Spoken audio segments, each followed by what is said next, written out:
하나님 말씀은 마가복음 2장 13절에서 22절입니다.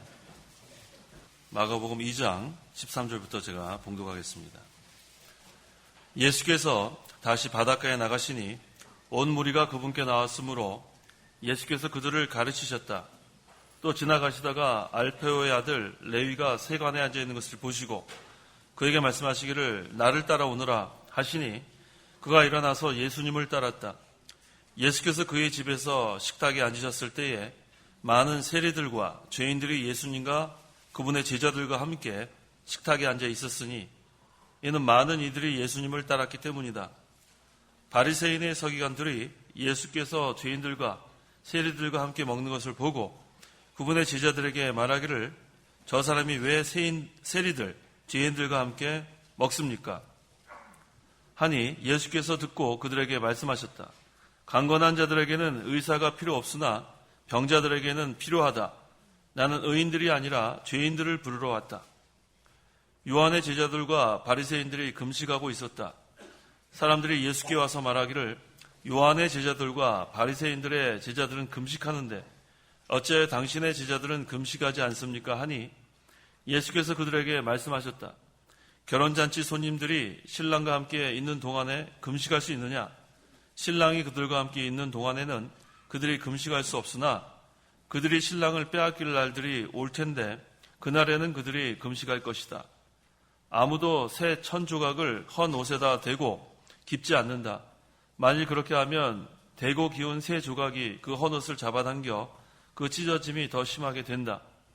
또 아무도 새 포도주를 헌 가죽 부대에 넣지 않는다. 만일 그렇게 하면 포도주가 가죽 부대를 터뜨려서 포도주와 가죽 부대 둘 다 버리게 된다. 새 포도주는 새 가죽 부대에 넣어야 한다. 22절까지 읽겠습니다. 21절 상반절에 아무도 새 1000조각을 헌 옷에다 대고 깁지 않는다라고 했고 또 22절 하반절에 새 포도주는 새 가죽 부대에 넣어야 한다라고 했습니다. 여기에서 새 1000조각과 새 포도주는 진리와 성령의 감동으로 하는 새 생명 운동을 여기서 가리킵니다. 성도들의 영혼을 살려나가는 영적 운동이라고도 할 수 있습니다.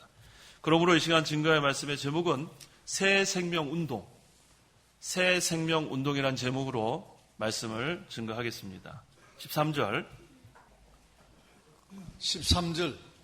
예수께서 다시 바닷가에 나가시니 온 무리가 그분께 나왔으므로 예수께서 그들을 가르치셨다. 예수님께서 가는 곳마다 많은 사람들이 따랐다고 했습니다.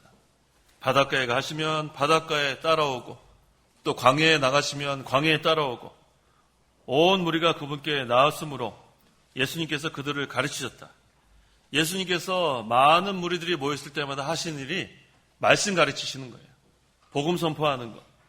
예수님께서는 그들을 불쌍히 여기면서 천국 복음을 가르쳐 주었습니다. 그래서 그 영적 병을 고쳐주는 표적으로 육신의 병도 고쳐주곤 하셨습니다. 14절 또 지나가시다가 알페오 아들 레위가 세관에 앉아 있는 것을 보시고 그에게 말씀하시기를 나를 따라오느라 하시니 그가 일어나서 예수님을 따랐다. 예, 알페오의 아들 레위가 누군가? 그 마태복음 9장 9절 읽어보십시오. 마태복음 9장 9절. 9절 예수께서 그곳에서 지나가시다가 마태라는 사람이 세관에 앉아있는 것을 보시고 그에게 말씀하시기를 나를 따라오너라 하시니 그가 일어나서 예수님을 따랐다. 예, 이 같은 내용을 마태복음과 또 마가복음 이렇게 기술하고 있는데 이 마태복음에서는 마태라고 했고 또 마가복음에서는 레위라고 했습니다. 이 레위는 마태와 동일 인물인 것을 우리가 알 수 있어요. 그래서 공간복음을 읽을 때에는 우리가 참 참고가 많이 됩니다. 마태복음 9장 9절에 마태라는 사람이 세관에 앉아 있다. 또 여기 본문에는 레위가 세관에 앉아 있다. 이 같은 내용인데 이 두 가지 이게 동일 인물입니다. 그래서 이 레위는 아마 그의 본명인 것 같고 이 마태는 아마 사도명인 것 같아요. 그건 우리가 추측할 뿐입니다. 이 마태의 뜻은 하나님의 선물이라는 뜻이에요. 그래서 참 귀한 그런 의미를 갖고 있죠. 하나님의 선물, 예수님의 제자가 돼서 이렇게 참 회개하고 원래 그 직업이 세리였는데 그 회개하고 이렇게 하나님의 그 일에 참여한 마태인 것을 알 수 있습니다. 이 마태가 갈릴리 분봉왕이던 그 헤롯 안디바 의해서 그 세리로 고용되었다고 했습니다. 그래서 여기 레위가 세관에 앉아 있는 것을 보시고라고 한 걸 보니까 그의 신분이 세리라는 것을 우리가 알 수 있어요. 텍스 컬렉터, 세금 걷는. 그래서 당시 그 세리는 그 동족들인 그 유대인들로부터 세금을 걷어들이는 그러한 일을 했기 때문에 자기 동족들로부터는 경멸당하는 그런 위치였어요. 경멸도 당하고 증오. 지금 그 세금 걷어가지고 로마에다 갖다 바치는 일을 했으니까 그 동족들로서는 좋아할 리가 없습니다.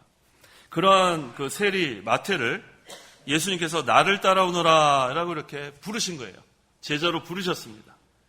자, 지금 이 마태가 그 동족들로부터는 그러한 경멸, 그런 걸 받았지만 사실 이 세리라는 그 직업이 당시에 경제적으로나 사회적으로나 기득권이 있었어요. 그래서 그거 한번 되려면은 많은 사람들이 갈망하는 그런 직종이었어요. 그 요즘 그 얼마나 그 공무원 시험 보기 힘들어요. 그러니까 어떻게 보면 공무원이라 할 수 있는데 제가 신문 보니까 여자 경찰 5명 뽑는데 1000명이 넘게 지원했대요. 200 몇십 대 1인가? 5명 뽑는데 1000명이 지원하면 어떻게 해요? 그거 뭐 얼마나 그게 지금 아주 뭐 인기 있는 그런 직종이 됐어요. 그 당시에 아마 세리도 상당히 그렇게 사람들이 갈망하는 그러한 직종인 것 같습니다. 그래서 이거 한 번 되면은 그 다음엔 뭐 경제적으로 부유한 거예요. 경제적으로 부유하고 하지만 그 예수님이 그 마태를 불렀을 때 마태는 그런 거 따지지 않고 경제적인 거 따지지 않고 뭐 그런 거 따지면 못 따라가죠. 그래서 예수님을 따르기 위해서는 그거 다 그냥 그만두고 예수님을 따라간 겁니다. 그 귀한 믿음이에요. 그 귀한 믿음. 예수님 따라갈 때는 조건을 다 따지면은 따라갈 수가 없어요. 이 세례는 귀한 믿음을 갖고 있어요. 그래서 이 마태가 기록한 게 무슨 복음이에요? 마태복음이에요. 마태복음. 예, 마태복음이 마태에 의해서 우리가 지금 여기서 증거하는 이 마태가 기록한 게 마태복음입니다. 15절. 예수께서 그의 집에서 식탁에 앉으셨을 때에 많은 세리들과 죄인들이 예수님과 그분의 제자들과 함께 식탁에 앉아 있었으니 이는 많은 이들이 예수님을 따랐기 때문이다. 예, 지금 이 마태의 집에서 잔치가 벌어졌어요. 이것이 마태를 송별하기 위한 송별회인지 또 아니면은 또 마태가 그냥 사람들, 자기 친구들, 자기가 만난 예수님을 전도하기 위해서 이렇게 모아서 한 베푼 잔치인지 정확히 알 수 없지만 중요한 것은 이 예수님의 부름을 받은 이 레위가, 마태가 기뻐서 잔치를 열었다는 것은 귀한 일입니다. 그래서 손님을 청하고 친구들을 청했고 근데 친구들이 누구예요? 여기 15절에 누가 친구들이에요? 많은 세리들과 죄인들이 친구였어요. 그러니까 우리에게 아주 중요한 메시지를 여기서 우리가 보여주는 겁니다. 세리들과 죄인들이 예수님과 그분의 제자들과 함께 이렇게 식탁에 앉았다는 것. 이것은 지금 인습적인 장벽이 허물어지는 순간이에요. 그 당시 사람들은 세리들과 식사하려고 하지 않았어요. 죄인들과 함께 하려고 하지 않았는데 예수님과 다 무너뜨리고 예수님의 초월적인 사랑을 여기서 증거하는 자리가 되었습니다. 그 17절 하반절에 뭐라고 증거하죠? 나는 뭐라고 했습니까? 의인들이 아니라 죄인들을 부르러 왔다. 실제로 예수님께서 죄인들을 부르러 오셨고 죄인들과 함께 지금 식탁을 함께 하는 것. 이건 앞으로 그 메시아로서의 사역을 여기서 보여주는 거예요. 메시아적 잔치를 예표하는 겁니다. 그래서 이 근본적인 그 예수님이 이 땅에 오신 것은 이 죄인들을 구원하러 오셨다. 그걸 여기서 상징적으로 우리에게 보여주는 겁니다. 16절. 바리새인의 서기관들이 예수께서 죄인들과 세리들과 함께 먹는 것을 보고 그분의 제자들에게 말하기를 저 사람이 왜 세리들, 죄인들과 함께 먹습니까? 하니 여기 바리새인의 서기관들이라고 했는데 이거를 정확히 좀 이렇게 우리가 번역을 한다면은 바리새파에 속하는 서기관들 이렇게 얘기하는 게 더 정확합니다. 바리새인의 서기관들 하면 우리가 이해하기 좀 어려운데 구체적으로 바리새파에 속하는 서기관들을 여기서 말하는 거예요. 그래서 이 바리새파 사람들은 그 당시에 평민 계층의 그러한 종교 집단입니다. 근데 이 사람들은 상당한 보수주의자들이에요. 그래가지고 이 사람들은 율법과 유전에 문자 그대로 따르려고 하는 어떻게 보면 좀 고지식하다는 것은 좀 좋은 의미고 하여튼간 그런 사람들이에요. 배타적이에요. 하여튼 문자적으로 해석을 하고 거기에 이렇게 지키지 않으면은 다 정죄해버리는 그런 사람들이었습니다. 그러니까 여기 지금 바리새파에 속하는 서기관들이 예수님의 제자들에게 저 사람이 왜 세리들, 죄인들과 함께 먹습니까? 이렇게 질문할 수밖에 없어요. 그 사람들은 그런 사람들이에요. 사랑이 요만큼도 없어요. 국률도 없고 그저 자기네 그 의식, 율법, 유전 거기에 딱 이렇게 맞춰놓고 거기에 어긋나면은 무조건 정죄하는 그런 사람입니다. 왜냐하면 당시 유대인들은 이 세리를 그 창기와 같이 취급하는 그러한 그 시대적 배경이 있습니다. 그러니까 이 바리새파에 속하는 서기관들은 자기네들은 하나님의 도를 깨달은 사람이고 자기는 의로운 사람이고 자기네들은 뭐 금식도 하고 11조도 내고 얼마나 자기네들은 잘하는데 어떻게 그 선한 선생님이라는 예수님이 저런 천한 세리들, 죄인들과 함께 식사를 하느냐 그렇게 지금 질문하고 있는 거예요. 17절. 17절 예수께서 듣고 그들에게 말씀하셨다. 강건한 자들에게는 의사가 필요 없으나 병자들에게는 필요하다. 나는 의인들이 아니라 죄인들을 부르러 왔다. 예, 강건한 자들에게는 의사가 필요 없다. 이게 그 당시 팔레스틴 지역에서 유행하던 그런 격언이에요. 강건한 자들에게는 의사가 필요 없다. 근데 여기서 강건한 자는 뭘 의미하냐면 그 타인에게 어떤 종교적 도움도 필요하지 않고 자기네들은 의롭다. 그런 자들이 여기서 강건한 자들이에요. 우리는 뭐 종교 그런 거 뭐 누구한테 의존할 필요 없다. 우리는 아주 의로운 그런 종교적 그 교만자들을 여기서 말합니다. 그래서 이 자들은 예수님에 대해서 관심이 없어요. 예수님께서 오신 것은 죄인을 구원하러 오신 거예요. 근데 이 사람들은 이미 자기네들이 의롭다고 하기 때문에 뭐 관심이 없습니다. 그래서 우리가 그 기독교 그 역사를 보면은 그 5세기경에 그 어거스틴, 우리가 잘 아는 성 어거스틴이 활동하던 시대에 그 펠라기우스라는 사람이 있었어요. 이 펠라기우스라는 사람은 이 어거스틴과 동시대의 사람인데 완전히 대조적인 사람입니다. 이 어거스틴은 하나님의 주권을 믿고 또 하나님의 예정을 믿고 얼마나 중요한 그 교리를 그 하나님의 도성이라는 책을 통해서 우리에게 이렇게 증거했는데 이 펠라기우스는 어떤 사람이냐면 아담은 아담이고 나는 나다. 아담이 원죄를 지은 거랑 나랑 무슨 상관이 있느냐. 그래서 아담의 원죄가 우리에게 유전되지 않았다고 주장하는 사람이에요. 그래서 펠라기우스는 그냥 너희가 종교생활, 이렇게 기독교 그런 그 종교생활을 하려면은 그 죄에 그거 갖고 얘기하지 말고 도덕적으로 조금 나아진 생활을 하는데 힘을 써라. 그렇게 강조한 사람이 펠라기우스예요. 완전히 동시대 사람, 5세기경에 그렇게 두 파로 갈라졌어요. 그래서 그 펠라기우스를 따르는 사람들을 펠라기안이라고 합니다. 근데 이 펠라기안이 5세기경에 있던 사람들만 펠라기안이 아니고 그 영향을 받은 오늘날에도 펠라기안주의자들이 있다는 걸 알아야 돼요. 펠라기안주의자들은 원죄랑 상관없어요. 그 대표적인 사람이 로버트 슐러예요. 로버트 슐러 뭐 저기 지금 미국에 있는 그 수종교회 결국은 그 파산이 돼가지고 그 천주교회에 넘어갔어요. 매각됐어요. 경매에 붙여져 갖고. 근데 그 로버트 슐러 같은 경우는 펠라기안입니다. 왜냐하면 그 사람은 우리에는 원죄가 없다는 거예요. 그래서 그 로버트 슐러의 설교를 들어보면 한 번도 우리가 죄인이란 말을 하지 않아요. 그러면 그 사람이 얘기하는 건 뭐냐? 우리는 예수님의 친구다. 그 사람의 책이나 그다음 그 설교를 들어보면 전부 다 회개하라는 말이 전혀 없어요. 죄인이 아니니까 회개할 이유가 없죠. 그게 바로 펠라기안의 대표적인 사람이에요. 근데 그 로버트 슐러의 그 영향을 받은 한국 목사들이 많이 있어요. 그래서 예배 시간에 회개를 얘기 안 하는 목사들이 있습니다. 죄인이 아닌데 회개할 게 없죠. 그거 아주 잘못된 거예요. 그 다음에 그것이 조금 변형된 것이 반펠라기안이에요. 반펠라기안. 반펠라기안은 원죄는 있다. 원죄는 있는데 우리가 완전히 전적 부패, 전적 타락하지는 않았다. 그러니까 반만 타락했다는 거예요. 반만. 그러니까 그 약화된 그 자유의지가 남아있으니까 그걸로 내가 먼저 구원해달라고 얘기할 수 있다 하는 것이 바로 반펠라기안주예요. 그러니까 그 사람들은 하나님 나 구원해주세요. 그럼 하나님 그래? 구원해주는 게 바로 반펠라기안이에요. 그것도 성경적이지 않죠. 그래서 펠라기안, 반펠라기안. 그 다음에 하나 더 나아간 것이 알미니안주의예요. 알미니안주의는 그래도 원죄를 인정하고 또 인간의 전적 부패 다 인정합니다.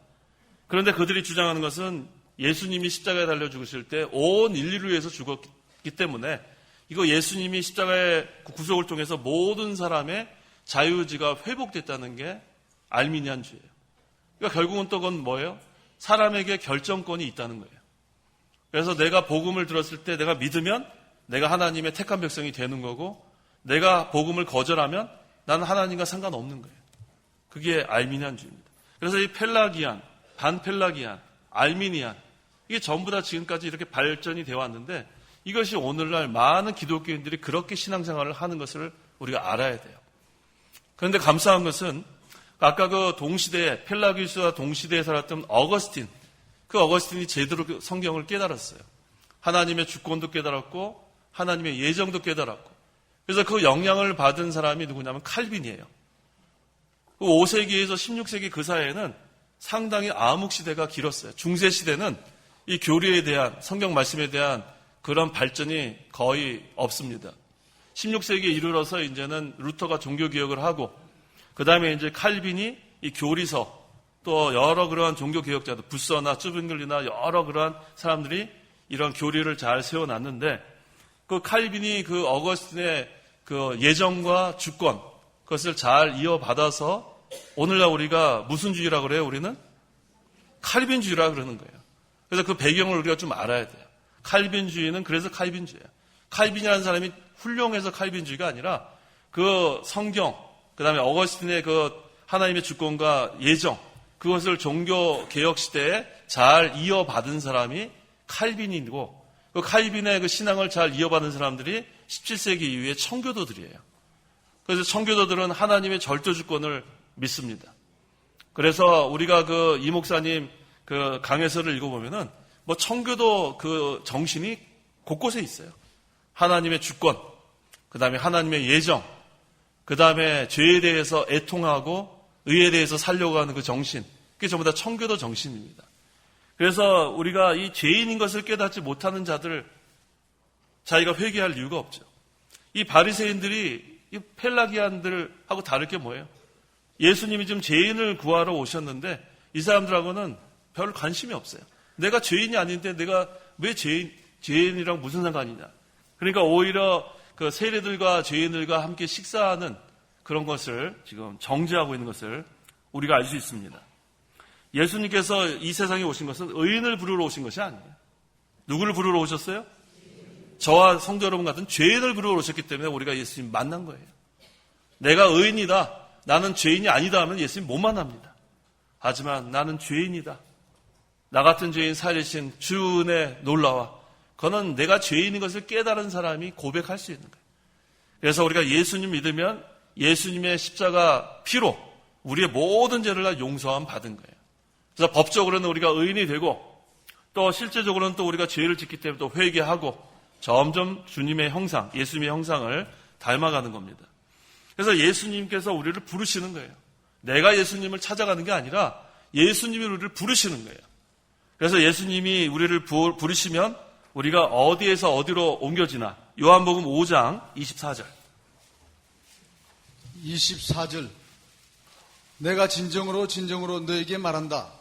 나의 말을 듣고 나를 보내신 분을 믿는 자는 영생을 가지고 있고 심판에 이르지 아니하니 그는 이미 사망에서 생명으로 옮겨졌기 때문이다. 어디에서 어디로 옮겨졌어요? 사망에서 생명으로 옮겨진 거예요. 사망에서 생명으로 옮겨졌다. 그래서 저는 그 장례식 때 갈 때마다 얼마나 이게 중요한 메시지인지 몰라요. 우리가 평상시 때는 잘 깨닫지 못하다가 장례식 때 그때 우리가 복음 전하는 기회로 삼아야 돼요. 그 유가족들 가운데는 믿지 않는 사람들이 있다고요. 유가족들 중에서 믿지 않는 사람들에게 복음 전할 수 있는 좋은 기회예요. 믿지 않으면 지금 여기 하늘나라 가시는 그 어머니 이제 영영 못 만난다. 이별한다. 그래서 성경 말씀을 읽어주는 거예요. 영원한 지옥에 가기 때문에 지금 이미 예수 잘 믿고 하늘나라 가신 그 어머니 만날 수 없다. 그러면은 귀가 솔깃할 거예요. 그때 복음을 강하게 전해야 돼요. 그래서 지금 예수 믿으면 된다. 지금 믿으면 어디에서 어디로 옮겨진다고요? 사망에서 생명으로 옮겨진다. 예수님 믿는 건 어떻게 믿나? 예수님이 내 죄 때문에 십자가에 달려 피 흘려 죽으신 것을 믿고 3일 만에 부활하신 것을 믿으면 구원받는다. 이거 얼마나 간단해요. 그러니까 우리가 예수 믿는 법을 가르쳐줘야 돼요. 뭘 믿는지 몰라요. 예수 믿으세요. 그런 다음에 돌아서면은 뭐 어떻게 믿어요? 뭐를 전해야 돼요? 예수님이 내 죄를 어떻게 했어요? 십자가에서 그 피로 다 용서해 주시고 그 다음에 3일 만에 부활하셨다. 그걸 설명해 줘야 돼요. 그것만 믿으면 그 다음엔 사망에서 생명으로 옮겨진다. 그러면 이제 우리 죽으면은 영원한 하늘나라 가서 어머니 만나볼 수 있지만 예수 안 믿으면 이건 완전히 영영한 이별이다. 지옥에 가서 영영이 고통당하고 그 다음에 어머니는 못 만난다. 이렇게 하면은 모르겠어요. 그렇게 얘기하는데도 만약에 안 믿은 건 불택자 할 수 없는 거고 그때 좋은 복음을 선포할 수 있는 기회로 삼을 수가 있습니다. 그래서 예수님 믿는 사람들은 이미 영생을 얻은 자들이에요. 영생. 앞으로 얻을 자들이 아니라 이미 영생을 얻은 자들이에요. 다 믿으세요? 다 우리 믿는 거예요. 그러니까 편안한 겁니다. 여기 그랬죠? 심판에 이르지 않는다. 공심판 받지 않아요. 너 이제 지옥 가라. 그런 우리 그런 거 없어요. 우리는 그냥 하늘나라 상속받는 상속자가 된 겁니다. 그래서 예수 믿는 자들은 이미 영생을 얻은 자들이에요. 이미. 그래서 지금 죽어도 오늘 밤 죽어도 우리는 하늘나라 갑니다. 영혼과 육체가 분리되면 하늘나라 가는 거예요. 근데 예수 믿지 않으면 영혼과 육체가 분리된 즉시 지옥 가는 거예요. 그건 어떻게 할 수가 없어요. 그래서 제일 한심한 사람이 어떤 사람이냐면 예수 잘 믿는 그런 와이프한테 갈 때 나 좀 데려가라고. 나는 지금 바빠서 예수 못 믿는데 난 열심히 돈 벌 테니까 갈 때 나 치마 붙잡고 가겠다고. 정신없는 사람들. 그 지옥까지 뭘 치맛자락을 붙잡고 가겠어요. 영혼이 치맛자락이 어디 있어요, 영혼. 그래서 우리가 제일 불쌍한 사람들이 그런 사람들이에요. 그래서 자기가 예수를 믿어야 돼, 자기가. 자기가 예수 믿지 않으면 사랑하는 남편도 지옥 가는 거예요, 예수 믿지 않으면. 사랑하는 아내도 지옥 가는 거고. 그렇게 애지중지 키워왔던 자녀들 지옥 가는 거예요. 부모가 대신 믿어줄 수가 없습니다. 그래서 우리가 예수를 믿으면 이미 사망에서 생명으로 옮겨진 거, 우리가 확신을 갖는 겁니다. 그래서 이 예수님은 죄인을 구원하러 오신 거예요. 죄인을 구원하러. 18절. 요한의 제자들과 바리새인들이 금식하고 있었다. 사람들이 예수께 와서 말하기를 요한의 제자들과 바리새인들의 제자들은 금식하는데 어찌하여 당신의 제자들은 금식하지 않습니까? 하니. 예, 구약 시대에는 1년에 4번씩 금식했다고 했죠. 스가랴 8장 19절. 1년에 4번씩 절기를 정해놓고 금식했다고 했습니다. 19절. 만군의 여호와께서 이렇게 말씀하신다. 4월의 금식과 5월의 금식과 7월의 금식과 10월의 금식이 유다의 집의 기쁨과 즐거움과 복된 절기가 될 것이니 너희는 진실과 평화를 사랑하여라. 예, 몇 번이에요? 4번 맞나요? 아까 몇 월 나오죠? 몇 번이에요? 4번이죠? 예. 1년에 4번 금식하는 그런 절기를 정해놓은 게 있었어요. 그러니까 이 요한의 제자들도 그 율법을 준수하는 자들이니까 그런 율법 준수라는 의미에서 이 바리새인들과 함께 그 금식을 한 것으로 우리가 볼 수 있습니다. 그래서 요한의 제자들과 바리새인들은 유대 전통에 따라 또 여기 율법에 따라 일주일에 4번 금식하는 사람이 있고 또 유대 전통은 또 일주일에 2번 금식하는 게 또 있어요. 이것도 성경이랑 별개로. 그래서 바리새인들은 아마 유대 전통을 따라간 것 같고 또 우리 요한의 제자들은 아마 스가랴서에 있는 그 율법을 따라간 것 같습니다. 어쨌든 우리들은 이렇게 금식을 하는데 왜 예수님의 제자들은 금식하지 않느냐 그렇게 물어봅니다. 그때 예수님이 뭐라고 대답했죠? 19절에서 20절. 19절. 예수께서 그들에게 말씀하셨다. 결혼잔치 손님들이 신랑과 함께 있는 동안에 금식할 수 있느냐? 신랑이 그들과 함께 있는 동안에는 그들이 금식할 수 없으나 그들이 신랑을 빼앗길 날들이 올 텐데 그 날에는 그들이 금식할 것이다. 예, 결혼잔치가 열렸어요. 그런데 결혼잔치에 가갖고 우리 결혼잔치 요새 가면은 음식 많죠? 요새는 뷔페라 그래가지고 한 접시에 다 못할 정도로 이렇게 많아요. 그런데 옆에서 이렇게 탁 기쁨으로 먹고 있는데 빈 접시 갖다 두고 난 금식한다. 한 10명이 쭉 앉아가지고 창간교회 청년들만 우리는 금식한다. 이게 무슨 일이에요? 결혼잔치에 가서 많이 먹어주는 게 좋아하는 거예요. 가서 먹어줘야지. 거기서 닭다리도 뜯고 거기서 겨자채도 먹고 이렇게 하고 맛있게 먹어야지. 우리는 금식한다. 그게 말이 되냐는 그런 비유로 한다면 그렇게 한다는 거예요. 그래서 결혼잔치 손님들이 신랑과 함께 있는 동안에 신랑이 와가지고 축하 이렇게 해서 감사하다. 근데 가만 앉아갖고 우리는 금식한다. 이게 말이 안 되는 거죠. 결혼잔치에 가서 함께 기뻐해 주는 거예요. 그래서 신랑은 누구를 가리키냐 하면 예수님을 가리킵니다. 그 다음에 결혼잔치 손님들은 예수님 믿는 사람들을 여기서 가리키는 거예요. 그때는 금식하는 게 아니에요. 결혼잔치 때는. 근데 언제 금식한다고 했냐면 신랑을 빼앗길 날들이 온다고 했습니다. 이건 예수님 빼앗길 날, 예수님의 고난과 십자가 처형을 여기서 암시하는 겁니다. 그래서 예수님께서 고난의 잔을 마시고 이제는 제자들을 떠나가신 이후부터는 이젠 예수님과 함께 제자들이 고난에 동참하는 그러한 시간이 온다는 거예요. 그때는 뭘 해야 된다고요? 금식해야죠. 그때는 금식하고 고난에 참여하는 겁니다. 그래서 이 금식을 의식주의로 이렇게 하는 사람들은 하늘 앞에 바로 하는 게 아니에요. 그래서 그 금식하는 거 가지고 자랑하면 안 됩니다. 어떤 분은 그 명함에다가 이렇게 써놓고 다녀요. 나는 40일 금식 3회. 명함 줄 때 거기 제일 빨간색으로 써 있어요. 40일 금식 3회. 그럼 우리는 부끄러워해야 되나요? 우리 몇 회 했어요? 40일 금식은커녕? 근데 그거 가지고 우리가 부끄러워할 일이 없어요. 우리가 40일 금식 우리 한 번도 안 했다고 해서 그거에서 부끄러워할 일이 전혀 없어요. 금식을 그렇게 명함에다 새겨가지고 그렇게 자랑하는 거, 그거부터가 잘못된 거예요. 금식할 때는 조용히 혼자 하는 거예요. 조용히. 금식하면서 아이고 배고파 죽겠다 막 이러면서 하면 되겠어요? 뭐가 막 떠다닌다. 막 이러는 사람들. 나 금식한 다음에 뭐 먹어야 되겠다 쓰면서 금식하는 사람. 이게 다 그거 잘못된 거예요. 그 금식을 못들어요 그렇게.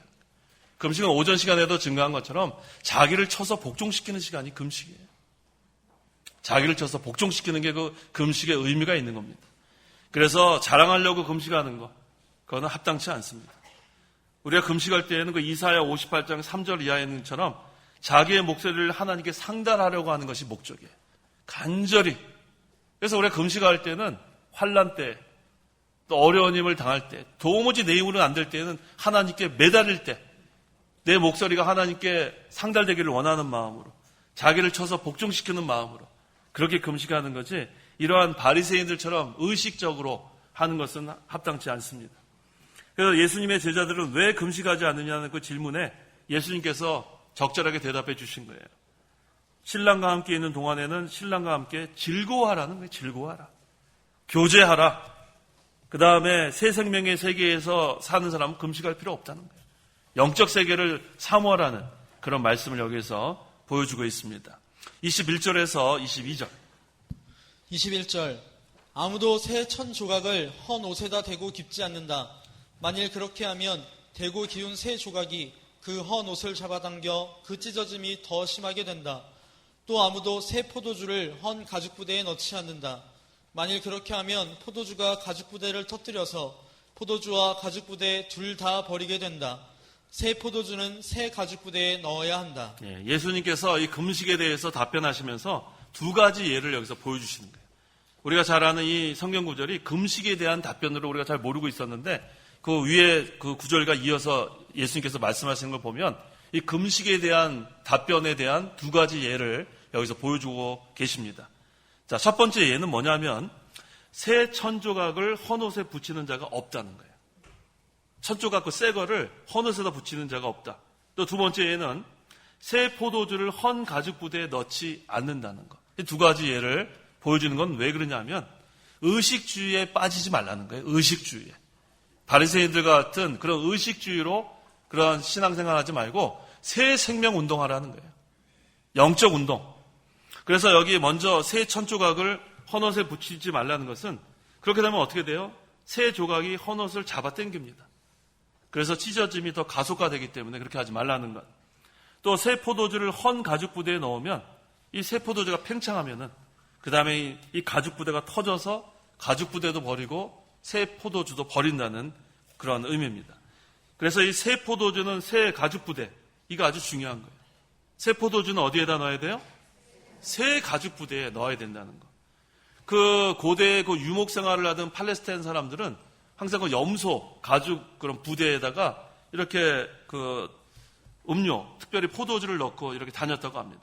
근데 그것이 이제 새 가죽 부대일 경우는 오랫동안 보관할 수 있는데 이게 낡은 거 하다 보면은 이게 날씨가 막 덥고 막 이러니까 팽창해요. 그럼 나중에 터지면은 아무것도 마실 수가 없는 그런 일이 종종 있었다고 합니다. 그래서 이 헌 가죽 부대는 유연성이 없어요. 그래서 이것은 무조건 정제하는 거예요. 이게 좀 사람이 이 말씀 딱 이렇게 또 가지고 적절하게 이렇게 대처를 해야 되는데 이 바리새인들 같은 경우는 딱 자기네들이 정해놓고 그거 문자적 해석 그 외에는 유연성이 없어요. 무조건 정제하는 거예요. 이거 잘못된 겁니다. 그래서 이 헌 가죽 부대를 터뜨리면은 이 포도주도 다 버리고 그 다음에 가죽 부대도 다 버리게 되는 이 아주 어리석은 것을 여기서 보여주고 있습니다. 그래서 이제 헌 옷과 헌 가죽 부대는 의식주의를 가리키는 거예요. 의문, 문자, 의식주의, 의문법 이거 다 여기서 헌 옷, 헌 가죽 부대를 가리킵니다. 로마서 7장 6절.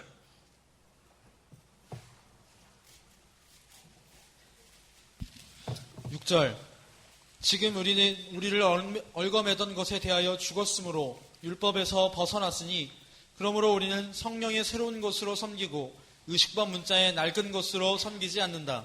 얽어매던 것이 바로 율법이에요. 신자는 율법에 대해서 그리스도와 함께 죽었어요. 예수님께서 율법을 완전히 성취하셨기 때문에 이 율법으로 구원받는 게 아닙니다. 율법에 얽매여 있으면 안 돼요. 이 얽매여 있던 것은 바로 얽어매던 것은 율법을 가리키는 거예요. 그래서 우리를 얽어매던 것에 대하여 죽었으므로 예수님과 함께 십자가에 죽을 때 그 얽매였던 것, 그 율법에서 벗어난 거예요. 여기 그랬죠? 율법에서 벗어났으니 그러므로 우리는 성령의 새로운 것으로 섬기고 이제는 성령의 인도를 받는 거예요. 우리는 다 영이 중생했습니다. 죽었던 영이 살아났기 때문에 이제는 성령의 인도를 받는 중생한 영이 있는 거예요. 그래서 중생한 영이 성령의 인도를 받아 나가는 게 새 생명 운동입니다. 진리와 성령의 감동으로 우리가 신앙생활에 나가던 것, 이게 바로 새 포도주를 새 가죽 부대에 넣는 거예요. 그래서 이 의식법 문자의 낡은 것, 율법의 의문과 증서, 이거 이제 우리가 여기 있는 말씀대로 벗어나고 이제는 여기 있는 말씀처럼 뭐예요? 성령의 새로운 것으로 섬기는 것. 이게 중요합니다. 왜 이게 중요하냐면 이 새 생명 운동은 영적 운동이라고 했어요. 하나님은 영이시니 하고 요한복음 4장 24절에 시작합니다. 하나님은 영이시니, 하나님은 영이시기 때문에 이 영으로만 하나님을 만날 수 있는 거예요. 근데 이 영이 죽은 자들은 하나님 만날 수가 없어요. 허물가지로 죽었던 너희들, 허물가지로 영적으로 죽은 것을 말합니다. 그래서 이 불신자들은 하나님을 만날 수가 없어요. 하지만 믿는 자들은 하나님을 만나요. 왜? 중생한 영이 있기 때문에. 하나님과 영적으로 교통할 수 있는 것. 그래서 우리가 이 예배 시간에도 여기 믿지 않는 사람들은 그냥 나와 앉아 있는 거예요. 믿지 않는 사람들. 그래서 오늘날 우리 그 열린 예배는 그래서 성경적이지 않습니다. 열린 예배는 그 구도자의 예배라고 하는 게 맞아요. 구도자의 예배. 그럼 믿지 않는 사람들도 거기에 포함됐기 때문에 그 포함되지 그 영적으로 죽은 자들은 예배 시간에 나와 앉아 있지만 예배는 할 수 없어요. 예배할 수 있는 자격은 뭐예요? 하나님은 영이시니 예배하는 자는 신령과 진정, 영과 진리로 예배해야 된다고 분명히 자격이 나와요. 영은 뭐냐 하면 중생한 영이에요. 죽었던 영이 살아나야 하나님께 예배할 수 있는 거예요. 그 다음에 진리, 말씀으로 예배할 수 있는 겁니다. 그래서 하나님은 영이시기 때문에 이제 영으로 섬기는 거예요. 영으로 섬기고 외형적으로 섬기는 것은 그것은 생명의 역사가 없는 겁니다. 그래서 우리가 하나님이 받으시는 그 영적 제사가 산제사예요. 하나님이 받으시는 그 예배, 그거 중요합니다. 그래서 새 천조각과 새 포도주는 진리와 성령의 감동으로 되는 거예요. 그렇게 이루어지는 새 생명 운동. 그래서 이것으로 이 영적 운동이 되어져 나가고 또 우리의 중생한 영혼이 자라나는. 그래서 이 영을 살리는 그 영적 운동을 의식주에다 딱 집어넣으면 안 돼요. 상자, 의식주라는 상자에 딱 집어넣고 여기에 맞지 않으면 다 정죄하는 게 바로 바리새인들이에요. 그건 잘못된 겁니다. 의식주의, 의식법, 그거 버려야 됩니다. 요한복음 6장 63절. 63절 살리는 것은 영이고 육은 아무런 유익이 없다. 살리는 것은 영이고 육은 아무런 유익이 없다고 했어요. 영이 살아야 되는 거예요. 영이 살아야 되지 의식주의, 그 다음에 외부적인 그런 부흥, 그것으로 사람을 살려나갈 수 없어요. 그래서 여러 가지 그런 프로그램이나 사람들을 이렇게 즐겁게 하는 그런 여러 가지 그런 방법, 그런 사람들을 많이 모이게 하는데 중요한 건 뭐냐면 사람들 많이 모이게 할 수는 있는데 중요한 것은 뭐를 살려야 돼요? 영을 살려야 돼요, 영을. 사람들만 우글우글 그냥 먹고 마시고 그거가 다가 아니라는 거예요. 그러면 우리 예수님 그 오병이어 기적할 때 5,000명 넘는 사람들 얼마나 맛있게 먹었어요? 그 다음에 다 먹은 다음에 몇 명 남았어요? 몇 명 남았어요? 12명 남았어요, 12명. 5,000명 이상, 뭐 10,000명이 될지도 모르는데 잘 먹었어요. 먹긴 잘 먹었어요. 10,000명 이상이. 그 다음에 이제 예수님께서 자, 그때는 이렇게는 안 했겠죠. 오후 예배 시작하겠습니다는 안 했겠지만 오후 예배 시작했는데 보니까 12명 남았다는. 점심 끝난 다음에 오후 예배 아니에요? 성경에는 없습니다. 그래서 저는 오후 예배에 이게 참석하는 그 교인들 대단한 거예요. 대단. 12명에 포함되는 사람들이 12명에 포함돼. 얼마나 중요한지 몰라요. 말씀을 그렇게 사모하는 사람들, 그러한 사람들이 모여야 되는 거예요. 진리를 사모하는 사람들. 그 12명의 제자, 공만 남고 나머지 다 집에 갔어요. 뭐만 먹고요? 밥만 먹고 갔단 말이에요. 밥만 먹고. 우리가 참 중요한 거예요. 영이 사는 것이 중요합니다. 영이 사는 것. 뭐가 사는 게 중요해요? 영이 사는 게 중요한 거예요. 육신적으로 아무리 몇만 명, 몇십만 명, 몇백만 명이 모여도 밥만 먹고 돌아가는 사람들 생명이 없어요. 하지만 생명의 떡이신 예수 그리스도를 진정으로 만나고 예수님께서 주시는 그 천국 복음을 들으려고 사모하는 사람들이 필요한 겁니다. 진리를 사모하는 사람들이 필요한 거예요. 새 가죽 부대는 여기서 진리의 말씀을 가리키는 거예요. 새 가죽 부대는 진리의 말씀. 히브리서 8장 13절에 새 언약이라고 말씀하실 때에 하나님께서는 첫째 것을 낡게 하신 것이니 낡고 오래된 것은 곧 사라지게 된다. 구약이 없어진다는 것이 아니에요. 구약의 의문과 증서가 없어진다는 거예요. 구약이 없어지면 어떻게 해요? 구약과 신약에는 연속성이 있습니다. 구약의 진리가 그대로 신약의 진리로 이어지는 거예요. 여기서 낡은 것을 피한다는 것은 구약의 의문이 없어진다. 의식, 의문. 하지만 구약의 진리는 그대로 우리가 이어져 가는 거예요. 구약과 신약에는 연속성이 있습니다. 그래서 항상 우리가 이 성령의 인도를 받는 생활을 해나가야 새 생명 운동을 해나갈 수 있습니다. 교회를 외부적으로만 부흥하려고 하면은 그 영이 사는 그 새 생명 운동 제대로 할 수 없습니다. 한 영혼이라도 살려나가는 게 중요한 거예요. 한 영혼이라도. 한 영혼이 뭐보다 귀해요? 천하보다 귀한 게 한 영혼이에요. 그래서 사람만 우울하게 그냥 밥만 먹는 우울한 사람이 모이는 게 다가 아니에요. 한 영혼 살리는 게 바로 새 생명 운동이에요. 그래서 그 한 영혼이 사망에서 생명으로 옮겨주는 거, 그게 얼마나 큰 일인지 몰라요. 그래서 원래 전도하는 게 그래서 귀한 거예요. 한 영혼, 여러 사람 생각하는 게 아니에요. 한 영혼 살리는 거.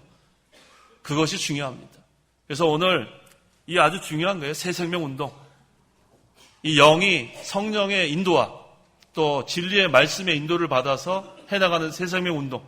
이 영적 운동. 우리가 다 여기에 힘써야겠습니다. 기도하시기 바랍니다. 기도하겠습니다. 하나님 아버지 감사합니다. 죄와 물로 영원히 죽어 멸망당할 죄인들을 구원하여 주셔서 이제는 사망에서 생명으로 옮겨주시니 감사합니다. 이제는 우리 중생한 영이 항상 성령의 인도를 받아 나가고 진리의 말씀 먹음으로 말미암아 우리 영이 자라나는 새 생명 운동이 일어나기를 원합니다. 이것은 영적 운동이라고 했습니다. 한 영혼이 천하보다 귀하다고 했는데 우리가 외부적인 부흥에 초점을 맞추는 것이 아니라 한 영혼 한 영혼 살리는 새 생명 운동에 우리가 다 동참하게 도와 주시옵소서. 살리는 것은 영이니 육은 무익하다고 했습니다. 이 성령의 인도를 받고 성령의 감동을 받고 진리의 영이신 성령의 인도를 잘 받을 때에 우리 영이 사는 줄 알고 항상 우리가 이 말씀 인도를 잘 받고 순종해 나가게 도와 주시옵소서. 예수님의 이름으로 기도하옵나이다. 아멘.